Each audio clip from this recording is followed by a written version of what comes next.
Good morning, Bossicans and Hexicans unite. Welcome to the DeFi Crypto Alliance show, where we're doing our best to bridge the gap between our fellow entrepreneurs and the best damn crypto community around you guys. Pulse Chain, welcome to Open Mic Friday.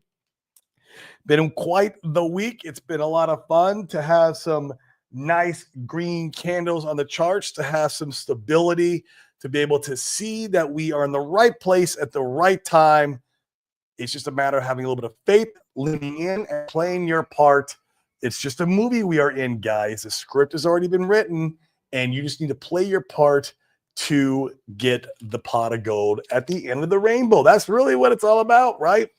That is it. We are using cryptocurrency as a wealth creation tool. It's a very good wealth creation tool because this stuff will do a 10x, a 20x, a 50x, a 100x, sometimes a 1000x. Who knows what we could do with our assets that we own? But it's a lot of fun holding on to these and finding out and using them, like I said, as a wealth creation tool. And then coming back using some real world assets, like real estate, business and mergers, stuff like that, oil and gas, to kind of harbor those wealth creation gains and then now preserve that wealth, all while not paying taxes. Guys, DeFiWealthTrust.com. It's in the description of the show.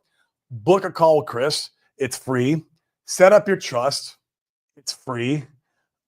I don't know what else we could do for you, how much more easier we could make this for you guys, but it's free. If you don't want to use it, when the time comes, you don't need to use it. There's no harm, no foul. You only pay some fees, very minimal fees, when you use a trust, and it doesn't even compare to what you'd be paying if you were paying the three-letter agencies, right? The IRS and those guys. So use it. It's there for you. Go and get your gains. Don't pay taxes. And that way you can go into real estate and harbor your money while you're in a bear market. And then when Bitcoin hits its bottom, bring that money back in. That's it. Boom. Legacy wealth creation right there. Preservation for generations to come, because we are the ones in our family chosen by God or the universe, whatever you want to believe in. I believe in God.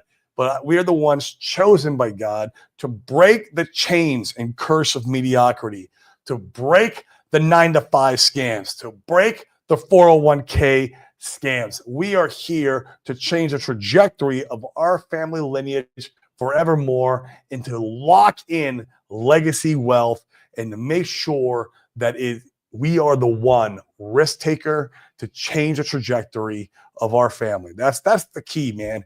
And all while making beautiful memories and experiences with our loved ones, because that's the one thing I believe we take to the afterlife and the stuff that we leave behind. So that's what's important to me.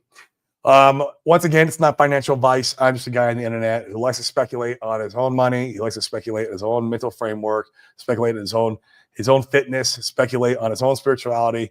You guys can push your own buy and sell buttons. Hello, sell pressure. Whining and crying while pushing sell. But either way, we are here to have fun, make connections, and hopefully, in the end, make a shit ton of money too, right? So 54 of you guys watching right now, not too shabby. We got 44 of you guys on Twitter. Give me a retweet if you guys like this content to help give us a little bit more exposure to people who need to see this stuff. And then 11 of you guys just right now on YouTube, a little bit weak, but I started to stream early. It's probably why. Go ahead and smash the likes for me. Hit subscribe. If you start smashing the likes, it'll actually boost the algorithm, and then maybe we get some more live viewers in here to come in and watch the show. So, but let's go ahead and take a look at the secret chart. Make sure things are lining up like we normally think they are. It's the same for the last since May of last year, but we just want to check in on it to make sure that we're not getting scammed. And looks the same as yesterday. It literally looks no different than how it looked yesterday. And Pulse is even in the same price range we were yesterday. This little down red candle. Let's watch. If I put in the candles, this red candle is Ethereum going up while Pulse just kind of hangs out.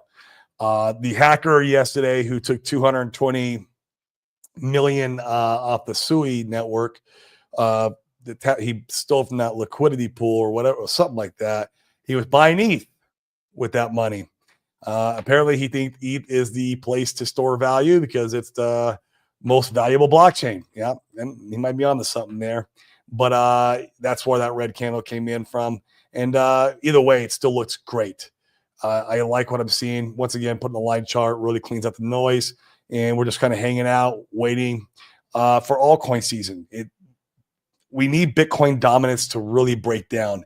It keeps flirting with it. And maybe I was wrong about May 12th being altcoin season. I don't think that was it, because things are not flying off the shelf and Bitcoin dominance just keeps going back and forth and it can't decide if it wants to go up or down.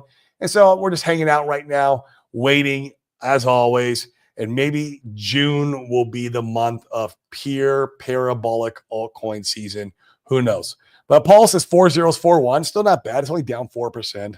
Pulse X only down, net of 4% also. 4038. Inc at $1.88. It did hit $2. It was nice to see it go over $2. I'd like to see it stay over $2. That sure would be nice. Hex, decimal 0086. It was at 9/10 of a penny. Never hit the penny mark. There was a guy with big bags unloading his bags every time he got kind of close. Well, let him get out now. I'd rather have him get out at a penny hex than get out at 5-cent hex or 10-cent hex or even more 25-cent hex, right? Like that's the wrong time to let these guys out. Let them get out now while it's a penny hex and allow for all our other bags to go up. That's the way I look at this stuff. So nothing to get too crazy about. Secret chart was looking great. So we're just kind of hanging back and chilling as always. And I don't know if you guys saw the news today. Trump imposed another tariff on the UK nation, I think it was. And stock markets are acting pretty negatively to it. Yep. And BTC's even starting to take a bit of a dump. And so we'll see what happens. Just kind of looking through right now. Yeah, he put 50% tariffs on the European Union starting June 1st. So obviously markets don't like that stuff. They think it's bearish. But, if there's anything we've learned so far this year is that this is very temporary. He's using it for negotiation tactics, and it will be resolved probably within a month or less. So don't fret. This is just, how he likes to go out and kind of strong arm his way. It's just negotiations, man. The guy's a businessman. But 50% tariff on the European Union starting June 1st. So we'll see what comes out of that. But it's kind of wrecking the markets a little bit, kind of what always happens when this news first hits. And then the thing is, the markets are getting sort of used to the tariffs announcements. So it's not like it was, when Trump first got into office. But nonetheless, it's still wrecking the market some. Bitcoin is taking small hit off of it. Let's see where Bitcoin's at today. Where are we at? We hit we had 109,000. That's what I thought. So we're down a little bit. I think it hit 112, made an all-time new high, and that was great. Yeah, it's about 111,800, 900. Yeah, so we'll call it 112. So it hit 112, and it's down a couple grand. Ethereum's at 25, no big deal. This is all just from the tariff announcement. 25.69. That's Ethereum. So yeah, no biggie, guys. It could get a little bit more volatile than this. I don't know how much more. So just, sit in your hands, don't worry about it. Go out and touch some grass this weekend. That's the key, right? Spend time with your family, spend time with your loved ones, create some value to the world, get some more money. That's always a great way to spend time. If you don't have a family to spend time with, go out and create a new side hustle and earn some money. And that way you can bring that money in to crypto and 100x your effing life, because that is the secret sauce. And I am sticking to it. But to see how you guys are doing in the chat, and then I'll drop the link if you guys want to come up and chit chat for a little while.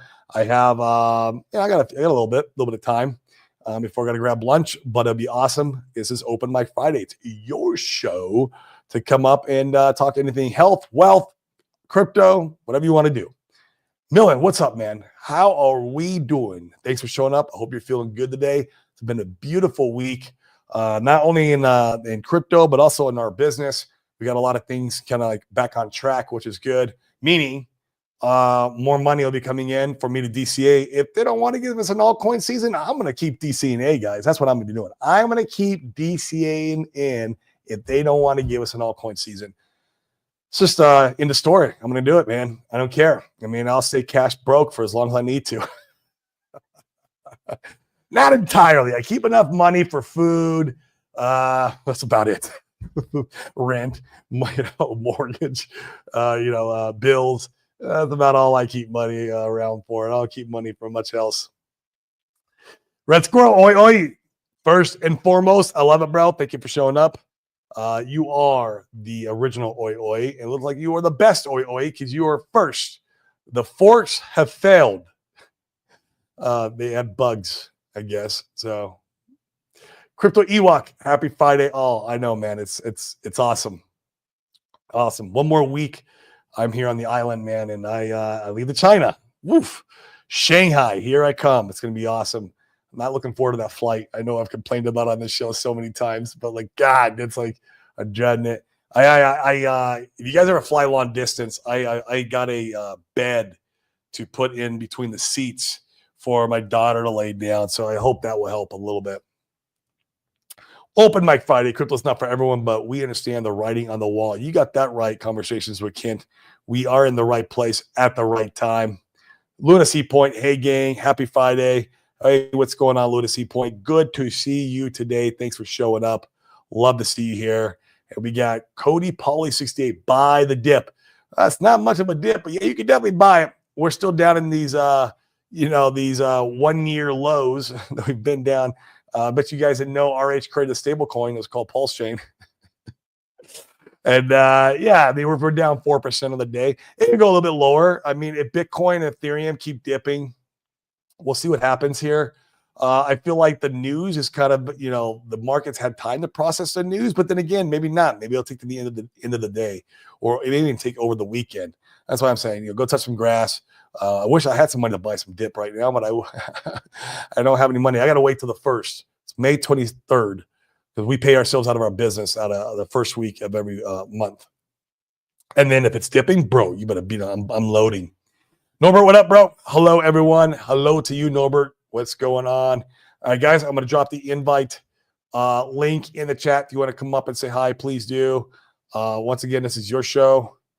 And I got a little bit of time. And let's make it a great Friday, guys. So, so that's all I got as far as news is concerned. There's not a whole lot else going on in the markets, right? Like, it's pretty boring out there. I mean, unfortunately, the biggest news event for the week was the Sui hack. It's very unfortunate. I think they said accumulated of 220 million is what got stolen from the network. It was a liquidity provider which is kind of crazy to me that all that money was in one liquidity pool. Maybe I'm mistaken on that, but that's pretty nuts. And then I saw like they were going to pause the payments or pause the money or something like that. I'm like, that's not DeFi. They're pausing shit. You can't do that on Pulse Chain. We're real DeFi. So that's good news there. Interesting to see though. What up, bro? How we doing, man? Oh, hey. Yeah, good. You?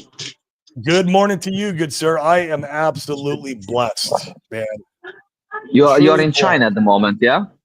I am not. I got 1 week left. Okay. Because I was thinking, I remember that we went to China already or not yet? 1 week, man. I leave a little more than a week. So from this Sunday, it'll be 1 week. I'm leaving to China. Yeah. And it's funny. I leave Sunday night or Monday morning, 2 a.m. So 2 a.m. Monday morning, I leave. I arrive in China Tuesday evening at 5:30 p.m. I know. My missus goes to China. It's like, oh, man, I don't know how It you do is it, guys. I would die. brutal, dude. That is a They you should lose drag a me off day the going out. plane. That's Hmm. you actually lose a day. I'll gain that day back when I come back home. And so it'll feel like, I kind of traveled back in time when I come back, but going out there, you lose that day. I remember I used to travel to Asia all the time back in my younger years. And yeah, it was always, losing a day, gaining a day back. And it's weird, man. That's where all the jet lag comes from. So That's why it's interesting, like if you think about it, time could be irrelevant because there is that time, here is that time. You're moving at the same time, So if someone is just standing and someone is flying, then like are they the future? It's so weird to God knows what's going on, man. For me, it's a bit high level, but sometimes I think it about is these very things. high level, dude. Yep. It is very high level. So, hey, we got Chris up here. What's going on, Chris? How you doing? What's up, man? It's been a minute. Hey, Hi, Chris. Felt like I had to pop in because you guys you were talking about that flight. I just went from Malaysia to freaking Singapore today. I was in Malaysia for the last like 2 weeks. how far of a flight was that? Malaysia to Singapore short as hell. It's like an hour and 20 minutes flight. Yeah, okay.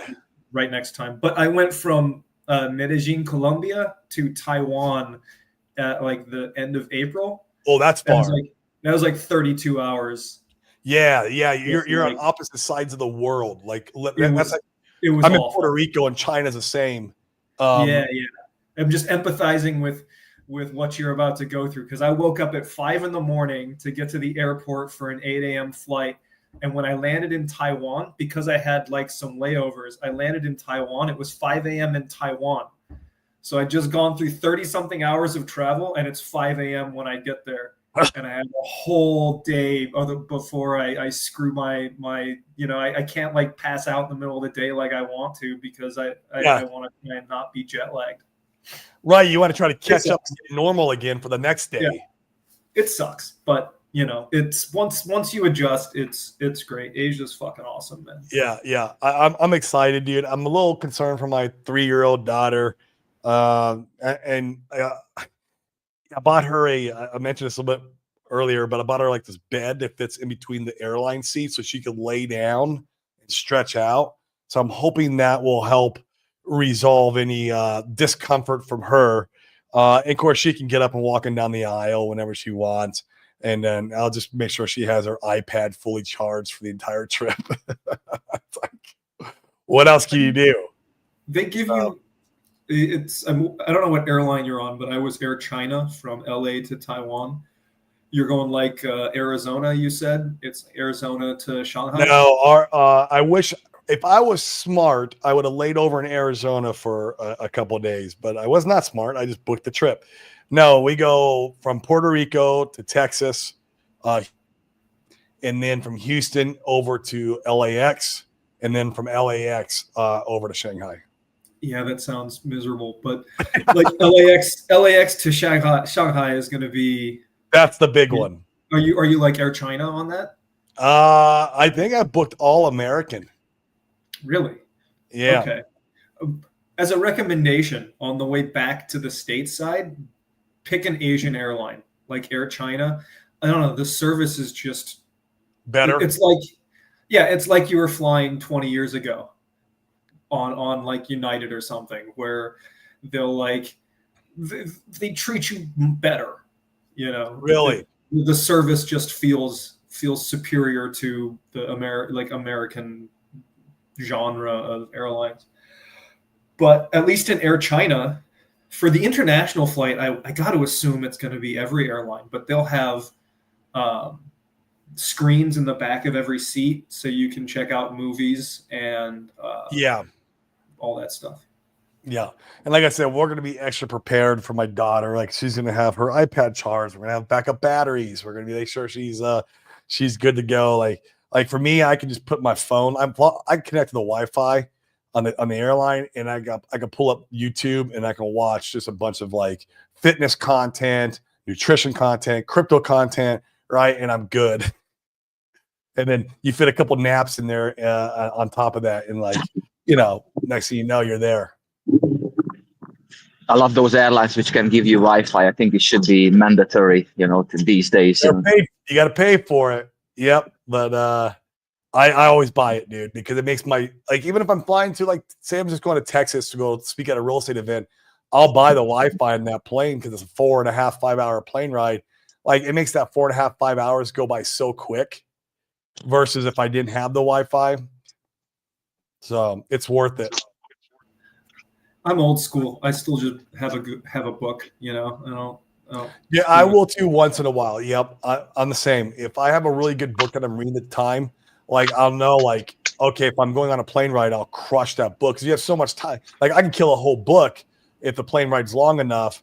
Like obviously this China trip, I could definitely kill a book. Yeah.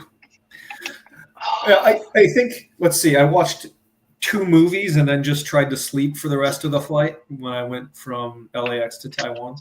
Okay. Like, do you live in Singapore? No. I mean, I'm traveling around trying to find a place. Yeah, we talked about it in Panama at the Note conference.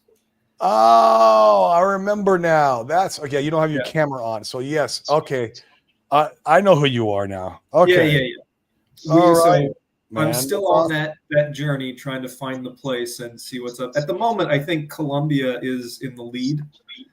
Okay. I enjoyed Colombia quite a bit. Medellin was nice, but just there's a lot of logistical upside to Colombia. Yeah. Okay. Yeah. Not afraid of these drug cartels and kidnapping and all those sorts of things. Yeah, it's only if you're an idiot, you know. That's only if you're going a little too dangerously. Yeah, you can find that anywhere. Like Puerto Rico even has it. Like if you could go into some of the areas of Puerto Rico where there's basically no law. Like if you go looking for trouble, you're gonna find trouble here. But if you just stay in the communities that you know and trust and that you're safe in, and you don't go out looking for trouble, you'll be fine. I mean, I feel safer with my family walking around the neighborhood here in Puerto Rico than them walking around the neighborhood of the house we own in Arizona. And that's just because where we live out here in Puerto Rico is like a double gated community. All the neighbors here, you know, they're very high net worth individuals. Some of them are locals, some of them are expats, but like a very safe neighborhood. So yeah, it's just anywhere you could find. I can go to Arizona and find trouble. Yeah, for sure. Easy. In Colombia, the people that get into that trouble, I mean, I'm not saying it doesn't exist, but the people that are really at risk, they're like, so for instance, while I was in Colombia, I was in frequently because I was taking Spanish classes. So the area where I was taking Spanish classes was one of the main like expat hubs, but also a place where it has a lot of nightlife. Every single day that I went in there to take classes, at least 4 different guys approached me on the side and were like, "Hey, dude, you want drugs? You want cocaine? You want pot? Yeah. You want whatever? Like, you want a girl?" And the guys who get into trouble are the ones that are like, "Yeah." Like, that's how you start. That's where the trouble finds you, is you go, you know what, that sounds like a great idea. And then there are like lesser versions of that where you go to these places at night and there's girls all around and they're looking for a guy, but they're looking for a guy that is going to take care of them, right? But Sugar like daddy, yeah. or if you're on Tinder and looking it up, there's a lot of like, they're like girls that are specifically on the dating apps that are just looking for some gringo that they can meet up with and then drug and try to rob. Or so it's like, what do you expose yourself to risk-wise that gets you into that trouble? I agree 100%. I agree 100%. It's yeah. Hex Thailand says, "Yo, I left London 10 years ago. Married a Thai girl. Thailand is cheap, beautiful, cheap, and so safe." Yeah, I agree with that. I've been to Thailand a couple times. Hex Thailand. It's been a while. I was back in my single days, and I love Thailand. I love the food. I love the culture. I love the beaches. Man, you can't go wrong in Thailand. I'll tell you that. It was absolutely amazing. We had some really good times out there. That's for damn sure. Yeah, man, Hex Thailand. I'm gonna have to reach out because, like I said, I'm in Singapore. Just got here tonight, and I'm gonna be in Thailand in like a week. Oh yeah, there you go, man. Yeah, I reach out connected there. with you on Twitter, so I still got to reach out to you. I was just traveling today and shit. You know? Chris, have a look at. I highly recommend you to have a look at a gentleman called Nomad Capitalist. I forgot his name. What's his real Nomad name? capitalist. Yeah. Yeah. I like that guy's channel. That guy is amazing. His advices, is like pure gold. Like the I things need to actually have a bull run before I can afford his services at all. Yeah, I know. He doesn't talk to anyone. You have to have like at least 7 figures net worth in order to at least 500. I think minimum 500,000 you need to have on your bank account in order to just have like a conversation with him. So, but but even his free videos, he many times he explains which countries has a proper advantages, what sort of residency you should have, which country you need to have a bank account, all sorts of things to be just free. So while you're doing this exploration mode, just look at his videos as a plan B or plan C, to think It's is a good working. plan. It's a good plan.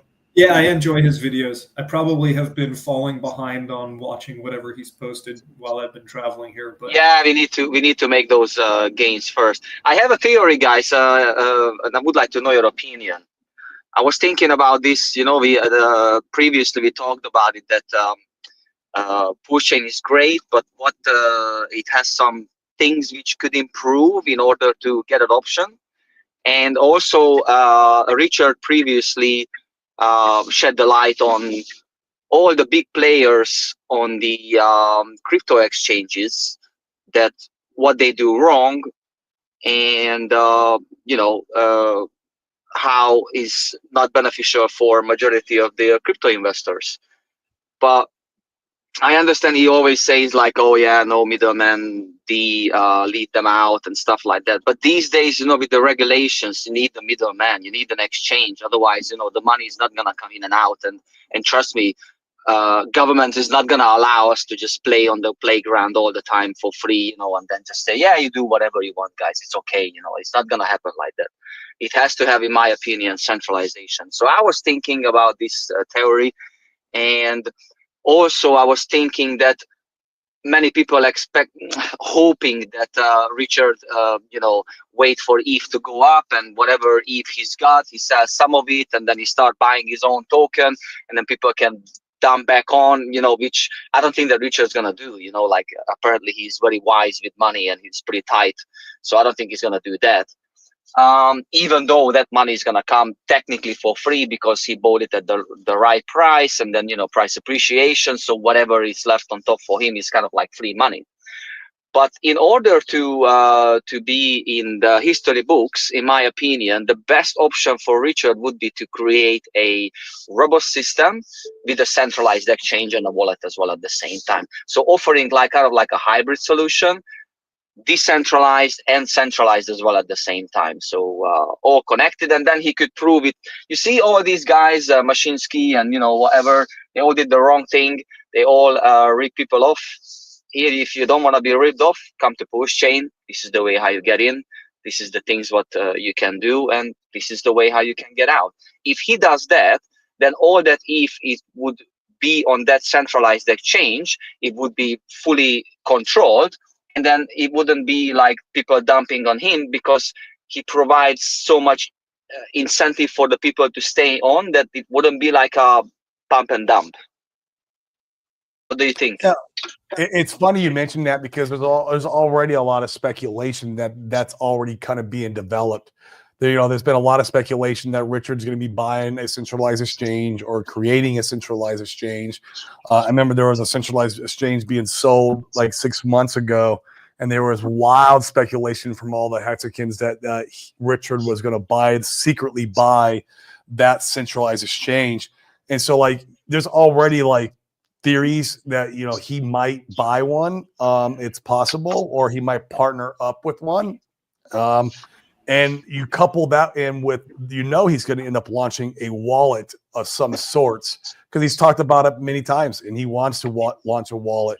And so if you have a centralized exchange that you own, and that's coupled with a wallet, that's kind of like what, what's their faces, Binance has. You have the Coinbase. You have Coinbase has it too. They have their own DeFi wallet. And then they, of course, have their own base chain, right? And so it'd be similar like that. You have the centralization, the DeFi wallet, the chain, and they all work and synergistically together. And yeah, there's been a lot of speculation around it, man. I don't know. I'd be for it. I don't see any real downfalls. I like centralization myself too. I want Pulse Chain to be listed on a centralized exchange. I do. It is. Does it need to be successful? No. But will it help? Yes. It will help. It will help with the on-ramping, with getting retail, of getting all the people who just don't understand this difficult DeFi stuff into our stuff. And then they can get off the centralized exchange and start learning DeFi once they buy it and they get a feel for it, and then they want more, right? Like, I like holding this Pulse Chain thing. What does it do? What does it actually do? And that's why they get off the centralized exchange and start using the DeFi products. So no, man, I'm for it. I would like to see it happen. There's already a lot of speculation in the community that's already going to happen. It'd be interesting to see if it unfolds, though. We definitely know he's coming up with a wallet or some kind of app that integrates like a different centralized exchange and a buying experience where literally you could push a button. RH Max was speculating about this yesterday. You can go to RH's Max's his Twitter account, and where Richard Hart can be creating this app that's a wallet, and it's a integrated with centralized exchanges, and you could push a button and just buy Pulse Chain, and you can off ramp onto Pulse Chain and all this stuff, right? This wallet could or do, just speak to KG, because they've done internet money already, so that's a working product. So all he needs to do is just like, hey, I like your product. He's only got about 30% of what probably needs to be done, though. If you're going to have like an integration into a centralized exchange where you have this on and off ramp where it's push button and all this stuff, like, yeah, I mean, obviously he's got the wallet part created, but is Richard going to want to create the wallet, want to use his, or is Richard going to want to create his own wallet? I'd probably go on record and say he's probably going to want to create his own wallet. I love KG. I love his wallet. I own internet money. I have a position. I actually sacked for it. It was probably one of the only sacks, true story, probably one of the only sacks that I did not go underwater with. It was internet money. And so that was a good sack. Very few you can say that about, but maybe Fiat and Fame. Fiat, yeah, Up and UpX, they were also good as well. Up and X were good too. Yeah, thanks for pointing that out. So I was thinking about the centralized exchange thing the other day. So for one thing, there's the other question based to what you were saying, Norbert. Is it Norbert? Norman? Yes, Chris. Yes, Norbert. But there's also speculation that maybe RH set up a charity, and that the SAC funds are officially under that charity, which shields them from tax liability. Right, because he cryptically posted regarding charities. So there's confusion, but if it's set up as funds for a charity, then it really is probably not something that could be attached to a centralized exchange. It wouldn't surprise me if RH got involved in a centralized exchange, but I was thinking the other day, how hard would it be to create a centralized exchange? So Pulse Chain has been listed twice on centralized exchanges, right? And at least one time it was community fueled with MEXC. Yeah. And what had to happen is we had to give them Pulse, partially because they had to on pay their for team integrate the product. But the other side was like, we were providing the Pulse that they were going to use for liquidity, right? So my thought was just like, how hard would it be to set up a centralized exchange that runs its liquidity through DEXs? Right, so that when someone goes on the centralized exchange and goes, okay, I've deposited money into the centralized exchange and now I want to swap it out to get some token, the centralized exchange just goes to a DEX, makes that swap, and now they have the token in their SEX wallet that so they still have their own centralized wallets that represent all the user funds in the centralized exchange, but that wallet interacts with DEXs to basically access the liquidity that's already on the DEX. It's a great idea. Bypassing the entire step where you need probably more secure as well. Yeah, that's a fantastic idea. But it is. But I mean, and then you're buying and burning pulse X every time something goes through. Oh, yeah. I mean, this is not it's not, the existing sexes are not incentivized for that because they basically get free tokens, Right. the way that their current model is set up. But I was just wondering, like, what prevents that model from occurring, right? And so it'd be interesting. I would like to think that RH has maybe had similar ideas. So if he sets up his own one, it is sort of bridging the gap between DeFi and the centralized exchange side. Hybrid, yeah. And it also makes it more secure. I'm not sure if you heard about it, but Coinbase having issues recently. Even though I myself, I was a victim of a scam. You know, normally I never click on anything, but on that day I was just like in another dimension, like in zombie mode. I got an email from Coinbase to complete this new regulation kind of thing. I forgot about it, that I've done it in December already. Clicked on the email, took me to the side. And I was just clicking. And when I realized what I've done, I was like, oh my God.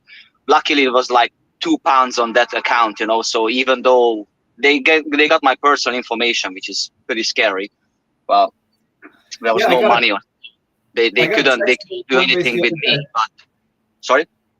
I got a scam text from Coinbase the other day with like 6 digits, like, oh, here's your confirmation number. Oh, if you didn't initiate, just give us a call. Yeah, I got those as well. It's funny. I don't even have a Coinbase account. I do. I was just like, something about this smells fishy, so I just went and actually logged onto my account and had them, I am dual factor authentication, so they sent me another one, and it was from a different number.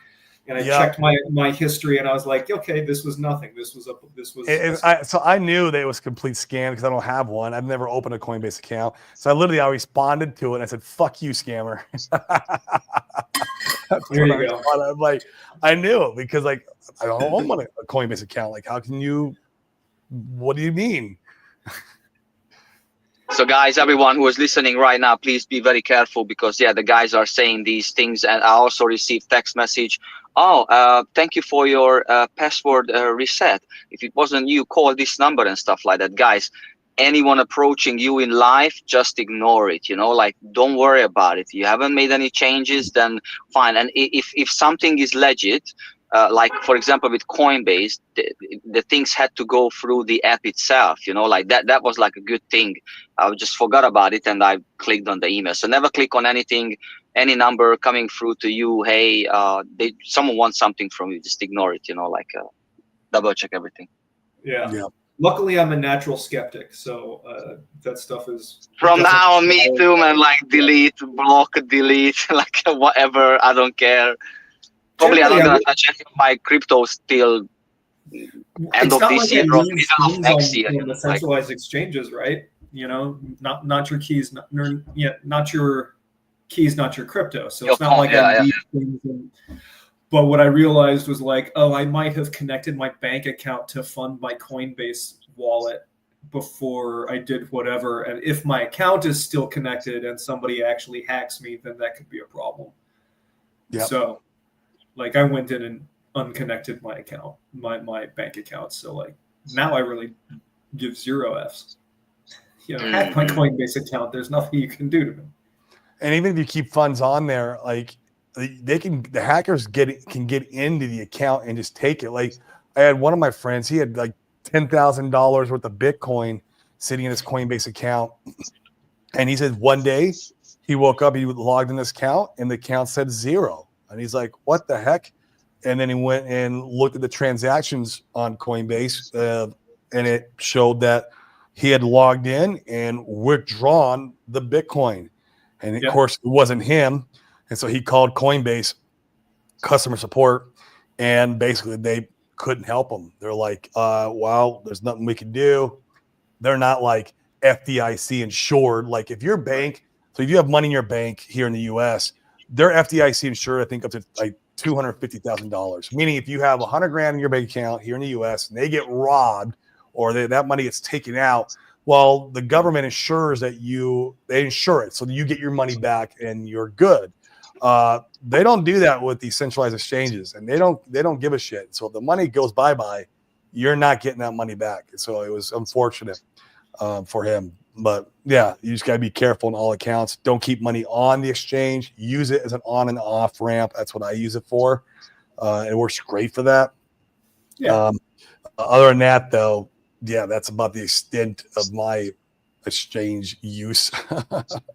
So, yeah, I don't want, I don't want to keep coins on there. But those backing what you're saying, Corey, there's two things we need to mention when it comes to this government cover for your bank account. First of all, is in the UK, I think is covered up to £8,000, which is not a lot of money, to be honest with you. You get not like, a lot at all. That's all it's covered you can for. get like you can get like 2 nice cars for 80 grand in the UK. You know, one for you, one for the missus. Oh, £80,000. It covers £80,000. Okay. £8,000. So it's like like 100 and whatever thousand dollars. Yeah. Yeah. So my first point is why is up to that point, that limit. What about if I have $250,000, $250,000, then I'm just, screwed and that's it, That's Keep the it first across point. different bank accounts. I know. But let's say if you have 10 million, then how many bank accounts do you need? You know what I mean? So that's another thing. And also why the reason is, like, I always turn these things back. The reason why they're saying that they cover this amount, not because they want to protect you, man. If the money would be there, they wouldn't even need protection. They would be just like, yeah, don't worry, man, we still got plenty of money, I give you money. It's not about protecting us, to be honest with you. It's just there's no money there, so then if the bank goes down, like we seen it in 2008 or 11, they had to bail out majority of the banks, and they said, listen, if you don't bail us out, then we're all gonna go down. And then we just pressed the button, money printed, transferred to the banks, and then the show was going on. Yep. Yeah, I actually just watched the movie The Big Short again the other day. Yeah, I love that one. Yeah, I love that. That's a great movie. So. Speculation, as Michael Douglas was saying in the movie of Wall Street, speculation, mother of all evil. Like if you look about trading and everything is all price of something going up because the people speculate that, if Trump says this, or if the Federal Reserve does that, then he's gonna do that to the price, so I want to get in before that happens. That's why it just shoot up. Not because that in the Dow Jones it has like I don't know how many firms and stocks in it, and then all perform significantly well compared to the last month. They didn't increase their sales with 200%. That's for sure. It's all just speculation. That's why you see these moves. But it's nice to see. Remember, Corey, we had this conversation about Bitcoin previously. That the way how I see it is not like before. The 2016, 2018, 2020 kind of era that you're just gonna be like shoot up and then just crash the whole thing, and like it's gonna go up. No, now it has like a more like a stock market structure. We went from whatever to 60 something thousand, and then we came down to 15, and from there went to 900, then we came down to 70. Now we're going probably heading towards 130, I would say, and then we're gonna come down to 90. So it's gonna be like this zigzag. It'll have its crash. It'll have its crash. Wait till November-ish. What else? Okay. What else? The people who want? I bet it comes back down to. Where would they put their money? I bet it cuts back down to around $40,000. You're expecting it to come. You're expecting it to come down to 40. Yep. The next bear market. Yep. The next bear market. Yep. Absolutely.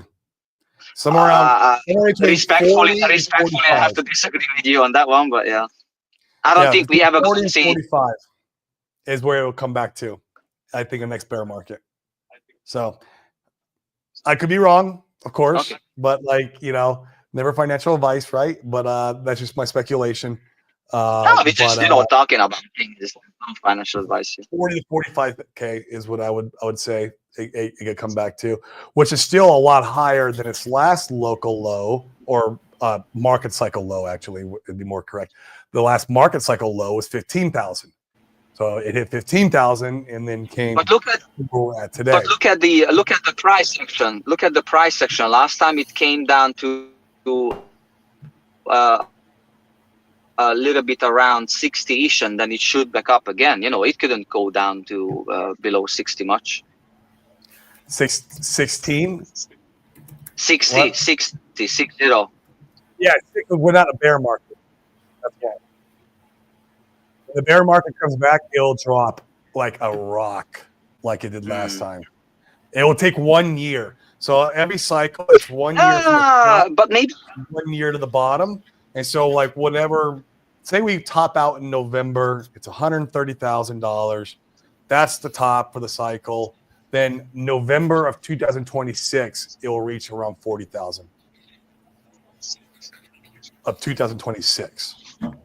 So but think about it logically. All these big guys with the big money. Those guys will dump. Think about it logically with the big guys with the big money. Dump. BlackRock and Fidelity's not necessarily. What else would they put their money? They already. But what else would they put their money into? They already proved this cycle. They dump. They dump. What do you think's been suppressing Ethereum? BlackRock and Fidelity. They dump, and they also dump Bitcoin a couple times too. It's just a matter of like those guys have. They want to play the cycle too. Now maybe it's not as volatile as it was last time. It's possible, but like this is still crypto. It's going to correct at least 70%. So maybe 40 to 45 could be a little bit aggressive, but even at 70%, that would take us down to 40,000. Yeah, 70% correction is $40,000 from 130. Now, if we go to a 180, 190, 200, it is possible, Norbert. We could hit 200 this cycle. Like it is not out of the question. And if that were to happen, then maybe we only see $60,000, like you said. Like 60,000 could be the bottom if we hit 200. It's just because, like I said, since I'm doing trading, I learned so much about all these things. Finance, real world, investor sentiment. Like all sorts of things, how the economy works. And I noticed one thing. Then last time when Bitcoin dropped quite aggressively, it did like a V-shaped recovery in a matter of like a day or two, so that's why that it shows that it's like a tremendous amount of interest towards Bitcoin that is not going to be allowed to drop that much significantly because it became more mature and the times are changing. I think so. There's a couple of things. First off, what Corey was saying earlier, it's like the big guys, they want to play the cycle. I think it's more than that. They want to be the cycle. They want to control the cycle, right? That's why they made the ETFs. They want to get in on this game. True, but they can't beat the money printers to turn on and off. Right. I mean, that's the real. That controls everything, and that controls the 4-year cycle. The real spigots, yeah, for sure. That's the real spigot, right? Norbert, the issue with learning about trading is the time scales that it forces you to think about.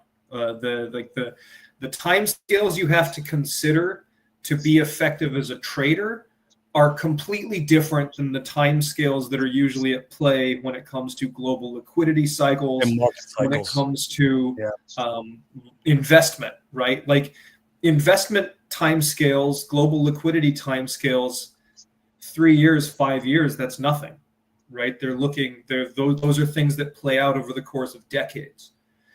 Traders, when you're trying to trade and flip stocks or flip crypto to make a regular profit, like your time scale's down to measured in days or weeks, right? That's like that's orders of magnitude different than maybe months sometimes that a lot of the macro stuff is happening on, right? And so even if Bitcoin looks like the recent drop, we've got a V bounce. That's because the time scale is like, if we're looking at the real bottom, the bottom of the bear market 2.5 years ago, it sat at that level for like 2.5 months, right? Like it chopped around that 17K level for like 2.5 months, 3 months. I remember it. Like that. And that was the last real bottom in the cycle, right? It has largely been up only since then. Like we've had some pullbacks, we've had some whatever, but those are a much shorter term time scale than someone that's thinking investment versus trading.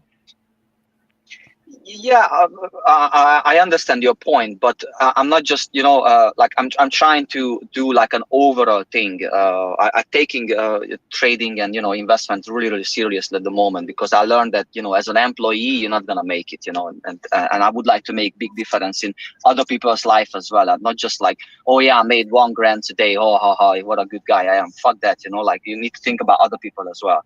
And what I'm trying to understand is that how the system works, and I started to see the cracks on the system. Property is not that appealing anymore, to put your money, a significant amount of your money into property. For example, it's good to have like 2 free properties, once you live in, and another 2 probably rent out, and they pay themselves, and then you give 1 to your daughter or son, or if you have 2, then you give 1 each, and then you have keep your own.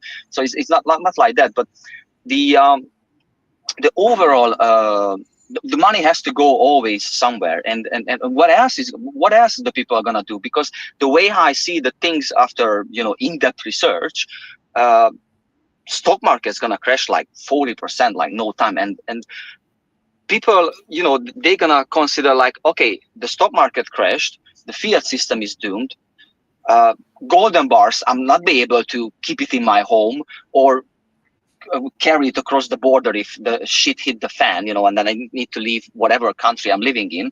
Going back to Nomad Capitalist, when he's saying like, that's why you have to have multiple bank accounts in multiple countries, and that's why you have to have multiple resident cards and all sorts of things to have options. And Bitcoin and probably Hex is a better Bitcoin provide you that solution, because if you want to move, all you need is just a couple of seed phrases, a couple of passwords, and your wealth is there. You can't do the same thing with property. You have to sell that first. Plus, it's also time consuming. You have to have problems with the people. I know a guy, for example, he looks after 80 properties to some multi-millionaire people, so they gave this task to this guy to look after the properties because they don't want that hassle, like to collect rents and, changing washing machines or call out the guy through. It sucks, like once you reach a certain level of wealth, you don't want to answer phone calls from some hardly English speaking guy. Oh, boss, boiler is broken. Like you don't want to do that. And fair enough, you can find some reliable people, but it's very, very difficult to find those reliable people. So that's why, and also now in the UK, they implementing this sort of tax, that sort of tax, so that's why things are shaping differently recently, like people looking at things like, okay, it's always been like this up until now, a golden age. Now it's a different kind of mentality I have to have the flexibility, I have to have less hustle, so that's why probably Bitcoin and Hex and certain cryptos, they're gonna survive. The rest, it's gonna doom, that's for sure. But some of them gonna survive, and they just gonna go higher and higher, because even fiat currency, like what anything, even this bank protection, what Cory was saying earlier. If the inflation, it's a good example. My car was stolen in 2020, whatever. Yeah, my missus bought me an engagement ring in 2018. Obviously the car was stolen, and sadly I haven't replaced that ring. And the other day I went into the shop and I'm like, okay, let's just check it out. Like, do you remember? Did they have the data? And it was like 30% more, compared to, and it's exactly the same ring, the same weight, the same whatever, 30% more compared to 2018. Yeah, inflation's right there. Yeah, that's inflation. So, inflation at work. Yeah, a real life example. So I mean, I agree. Broadly speaking, crypto is on a trajectory in an inflationary environment to keep going up. because of a lot of the things you just said. I was just saying timeframes matter a lot in terms of how you interact with these things and what you're looking for. So like myself, I'm not oriented towards short time frames. That's not my thing. I don't want to pay enough attention that I can make a purchase now and plan on selling within a matter of months or weeks or something. Like I like the idea of setting it, forgetting it, and not looking back for 5-10 years or something, right? Like that's more my speed. But that means over the long haul, it will go up and to the right. You can look at Bitcoin, right? But it's like it's gone only up to the right, but the 4-year cycle still exists inside of it. Right. It'll have a moment where it pulls back 70-80%, right? And that's going to suck. All this stuff will over time, but it will have pullbacks, and it will be evolve around the 4-year cycle. And I truly believe the 4-year cycle will never stop existing as long as the world's on the dollar standard. We have to decouple from the dollar standard, and the financial system as we know it has to break before the 4-year global liquidity cycle is broken and gone. And until that moment, what that means, CBDCs come into play. I don't know. Do we have a Bitcoin standard? I don't know. That is the time where 4-year cycles can go away. But until that moment, it's not happening because of the greater forces of the 4-year liquidity cycles. It's too powerful. That's why even these hedge funds like BlackRock, Fidelity, they don't have power over the 4-year cycle. They know the cycle is there and they will play into the cycle. And so I think the ones who will be dumping in our heads this time around will be the institutions. Yeah. Yes, but also just one more thing to finish off, and then we can move on to the next topic if you have time to talk more. The way I look at the financial system and the world in general is like evolution. Things are changing. It's a natural selection. Probably like 5% of the crypto is going to survive and 95% is going to be wiped off to the face of the earth. I agree with that.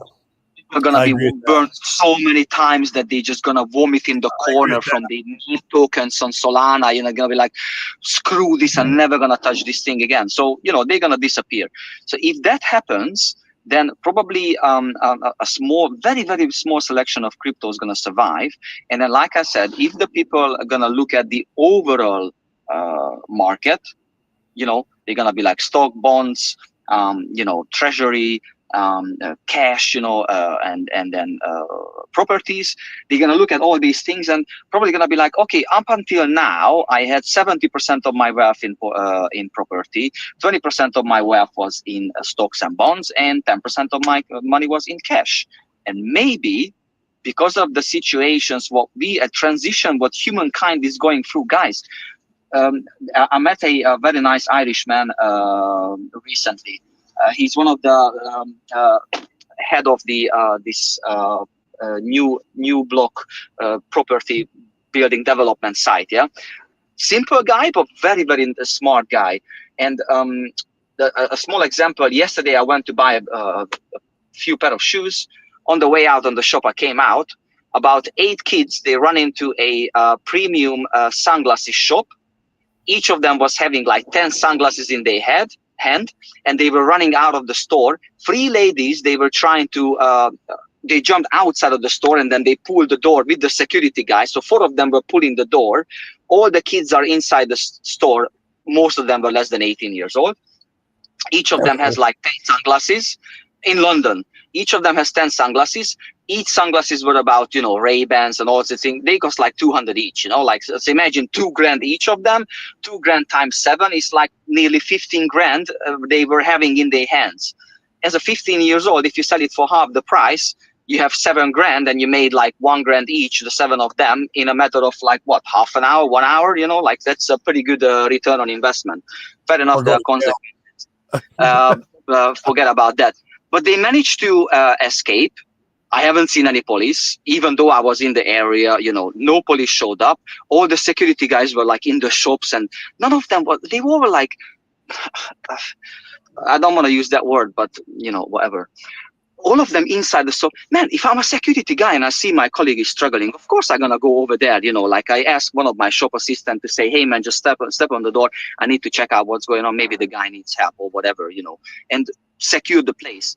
But what this Irishman was saying, that these kind of things are allowed to happen.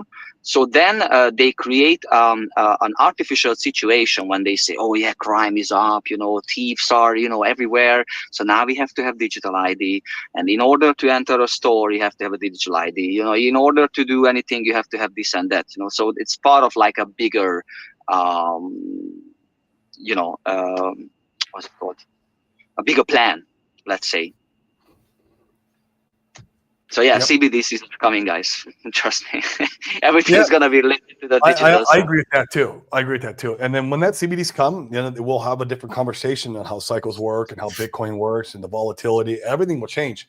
And so when will that happen? I don't know. Will it happen with my daughter when she's an adult? Right? What's that, Chris? That's like kind of what Pulse Chain is here for. That's one of the reasons that I'm here, is because RH still stand by the cypherpunk ethos, right? Which is a bulwark against that CBDC digital ID future. And I think part of what you were getting at, Norbert, is that people will have to shift and evolve and do some percentage of crypto as a constant piece of their portfolio eventually. To balance it out, yeah.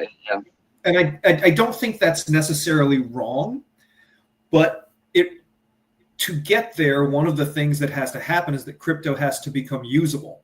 As far as I can tell, you can very good point. I love it, Chris. Thank you very much.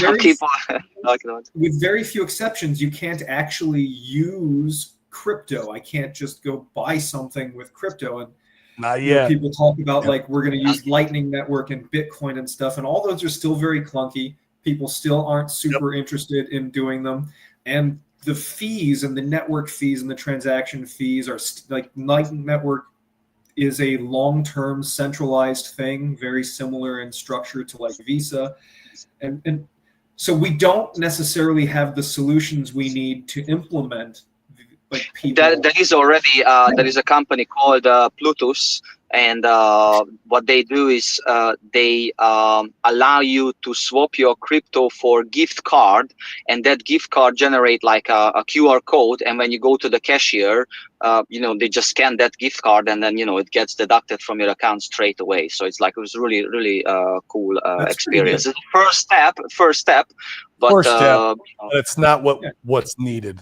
Right, but we need to get to the point where we're just swapping crypto with each other and skipping that whole fiat currency middle step. And that's the catalyst that convinces people like, oh, I need to have some crypto, right? That means that they go, oh, we need to always have some crypto, because otherwise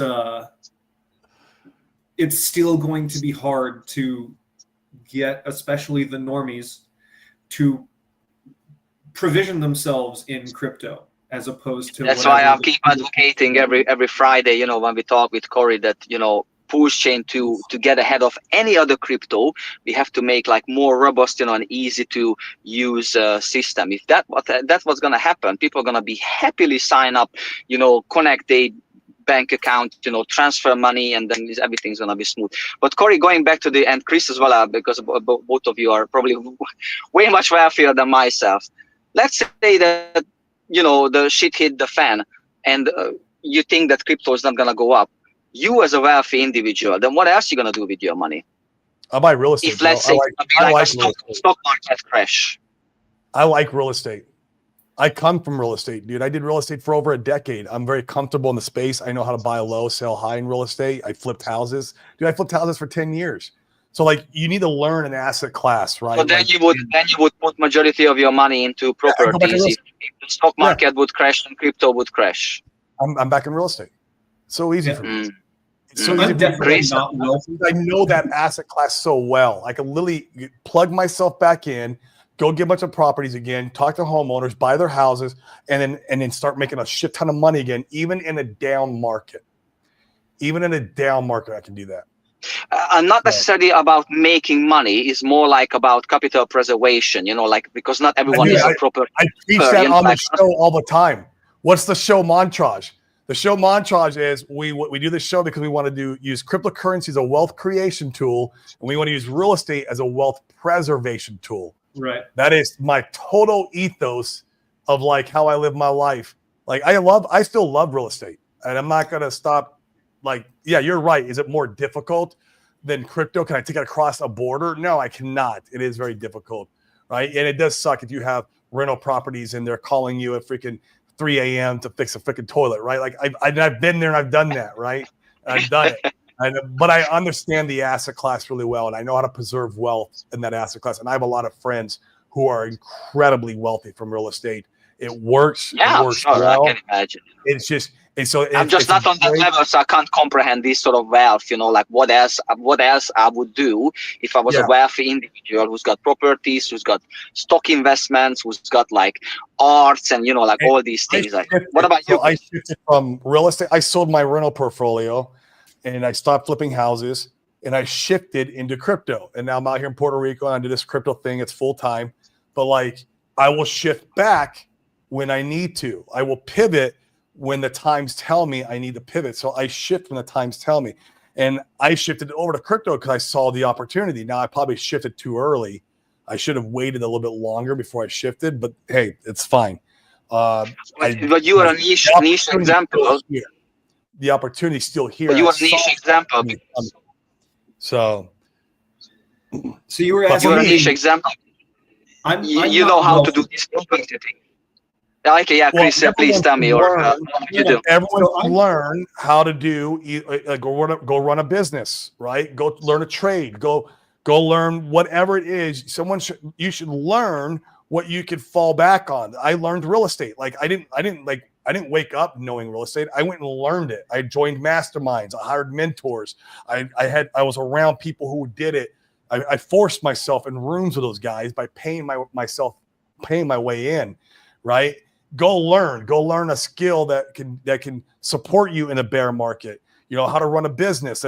I learned also how to run a business from my real estate experience. And so now we have businesses that we do because of real estate. And so you can fall back on these skills when markets shift. And so that way, if you're relying right now on crypto being your main like nest egg, that's fine. Right now, you're probably in the best place you could possibly be for opportunity. The opportunity's here. Make no mistake about it. You're in a place where the most opportunity's at, but it won't always be that way. And what's going to happen when it's not that way? You have to pivot. I pivoted out of real estate when I saw the opportunity over here. I was like, well, okay, that's the opportunity. I need to pivot. And it was uncomfortable. It sucked. You think shutting down my real estate company and moving to Puerto Rico was comfortable? Fuck no, it wasn't. Like not knowing like, okay, how am I gonna make money in this crypto thing? And shit, it's been a rough 2 or 3 years. You've been riding on this bear market with me. And so, but yeah, that's just generally speaking, and then I'll let you tell Chris, what you would do as an individual. But like I said, you're a niche individual because you are coming from a property background. That was your bread and butter. That's what you created as a business. But not every wealthy people has large property so portfolio. Go learn your niche. There you hit the nail on the head. Go learn your niche. Go find your niche and dive in and learn it, and that way you. But Corey, my point. Try to understand my point. What I'm trying to say, because you saying that up until now, the history shows that these cycles are happening, and then the market is crashing. Probably a lot of things gonna come down. Then what the wealthy individual has an alternative option. That's what I mean. Because let's say, for example, they have a lot of options. There's individuals who understand asset classes even more than I. So I understand the real estate asset class. I understand crypto asset class. There are individuals who understand those two asset classes. They understand stocks. They understand bonds. They know how to buy and sell businesses, which is another asset class. You could buy a business, reform it, and sell it. I have guys who make millions and millions of dollars doing that. And so that's their bread and butter. And so there's so many different places that you can go and learn, apply yourself. to where you can weather a storm. So if you know a crypto storm is coming, which it is going to, make no mistake about it, there is no summers without winters and no winters without summers. A fucking bear market is coming again. It will come. And if you're not ready for it, then you're going to be round tripping your bags. That is the biggest mistake. Everyone was saying the last cycle too. I remember, oh, Bitcoin to 100, the bear markets are over. They're never happening again. Institutional money's here. No, it will come again. And when it comes again, for me, I understand real estate, so I can go to real estate. But for somebody maybe who understands business and mergers, can go and do business and mergers. For instance, somebody who understands stocks, they can go do stocks. You can make money in stocks, even in down markets, if you know what you're doing. No, but if there is bear market, buddy, if there is bear market and then the price of everything's gonna come down, crypto's gonna crash, stock market gonna crash. That's what I'm trying to get to. What the wealthy individual has an alternative option, because even look at inflation. Wherever they created their wealth from. So, like for me, I initially created my wealth from real estate. So I will go back to real estate when the time comes. And that's why everyone should learn to be an entrepreneur. Everyone should learn to start a business. Everyone should learn how to create value in the world and get really effing good at something. Really, really good. So that way you're never broke ever again. And you have this like skill set that can literally create and print money for you and your family forever, even in down markets. Like that's just how it goes. Now there will be times where it gets harder. Yes. Like I can go back to real estate. In real estate, I have some friends who not as making as much money as they were 2 years ago because the market has shifted, but they're still making money.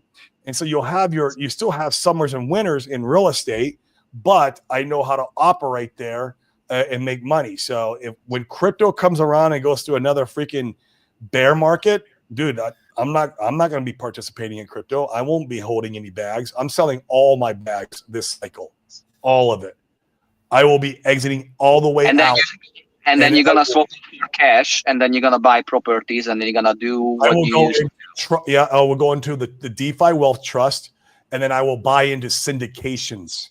And so I will buy into syndications, and the syndications will make me passive income and give me appreciation.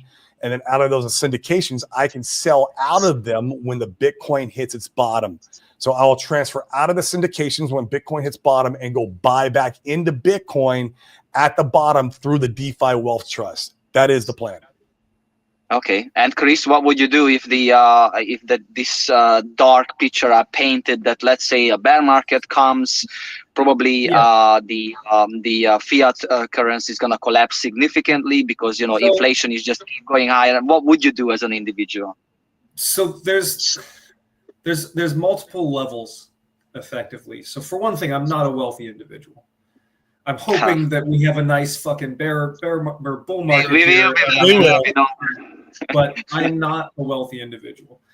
Yeah, I mean, Corey, I remain diversified, sort of. Right now, you could say a lot of what I have is in cash, but that's because I'm holding it in cash because I want to get into not real estate, but I want to own my own property. So I'm saving it effectively for myself. And also given, I was saying I'm traveling around looking for a place, I'm holding some because investment visas are a thing. And so I want to be able to capitalize on those. So I have some in crypto. I still think precious metals are a legitimate avenue. For instance, if you just want to talk stats, gold has outperformed S&P 500 since 2000, right? So for this century, gold is outperforming S&P 500. If you compare the cost, basically 10 kilograms of gold 100 years ago buys you a very nice house. 10 kilograms of gold today in the US buys you a very nice house. So as far as inflation resistance goes, if you're trying to not get screwed by inflation, precious metals are still viable. Gold is still viable. It has all the problems that you talked about long ago, earlier in the stream. Security and storage and transportation. Cross borders, it's hard. It has all of those problems, to be sure. But as far as retaining value, gold has paced inflation for its entire existence, right? So it is the classic. And Whereas Bitcoin and Ethereum and crypto, the all of that stuff it's trustless, right? In principle, if you're doing it right, it's trustless. It's secured by code. It's secured by algorithms. It's secured by work, energy. Well, gold is secured by physics, and I don't care how good our coding is. I still think physics has an edge, right? So, I think precious metals still has a place. If we're just looking at like a protracted bear market, I'm going to hold some of my crypto through it. Some of it is, in long-term stakes, for instance, when it comes to HEX. And I'm not going to like early end stake those things to get out at a top that I perceive. I'll let those stakes run. Some of it is in assets that are less speculative, that have yield options, passive yield options, and I'm going to capitalize on those during a bear market, right? There's definitely a chunk of my portfolio that I plan on selling when I feel like we're at that moment in a bull market where it's time to clip out. And once I do that, then yeah, I would want to get into some real estate stuff. Maybe I could learn from Corey if I wanted to do that from an investment standpoint. But, yeah, reach out to Corey. but again, you're talking about shit hits the fan scenarios, and if it's just a financial meltdown, protracted bad period, I live pretty light, so I can basically just weather a storm and wait for the good times to come again. Personally. Yeah, because you've learned to live in a way where you can go years without needing Corey much. was talking about learned skills, right? Well, weirdly enough, one of the skills that I've developed in my life is I've learned to not want and not need a lot of stuff. I remember having that conversation with you in Panama. Yeah. Yeah, but I remember that. On the other side, it's like, well, what if things really hit the fan?